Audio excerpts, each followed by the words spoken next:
So let's get down and dirty with what's really going on. There's a constant, unitary, indivisible streaming of what we call perception. And nothing needs to happen. You don't have to make this happen. It just is utterly spontaneous. And as the perception arises, well, there's just an automatic, instantaneous, simultaneous recognition of perception. The two aren't separate. Perception, recognition, they come together. That's what's going on. And afterwards, thought, words, descriptions come in and seemingly capture it. But the words are dead, because if I look around,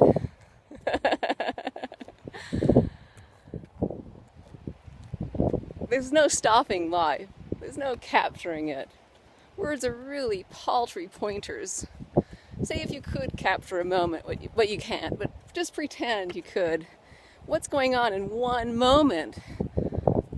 It's a symphony flooding through you, as you.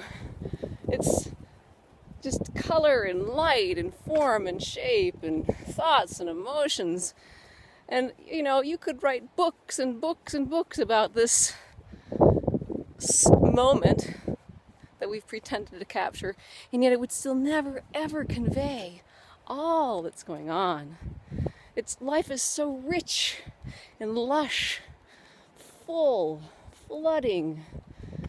No words could ever touch it. And yet words also happen, and they're part of the flowing, and they're beautiful too. But when there's belief in this world that words create, this net, this kind of thrown over reality, then it feels like there's separate things, that there is a separate tree or mountain, when in reality none of these things have any lines around them. And it creates this horrible sensation of feeling separate, which is excruciating. And it all happens naturally, including the feeling of being separate, including the feeling that life is composed of separate moments or separate things. Because there's no you who can step outside of life and decide that, oh, I want to experience life as a unitary flowingness. It sounds really good.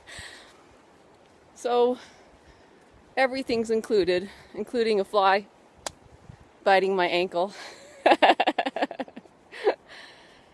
And if you just get down and dirty and look, there's no separate you experiencing life or knowing of it. It's a unitary streaming, and the knower and the knowing and the known are just labels for what can never, ever, ever, ever be touched with words, thoughts, ideas. Yeah, and that's really pretty cool, isn't it?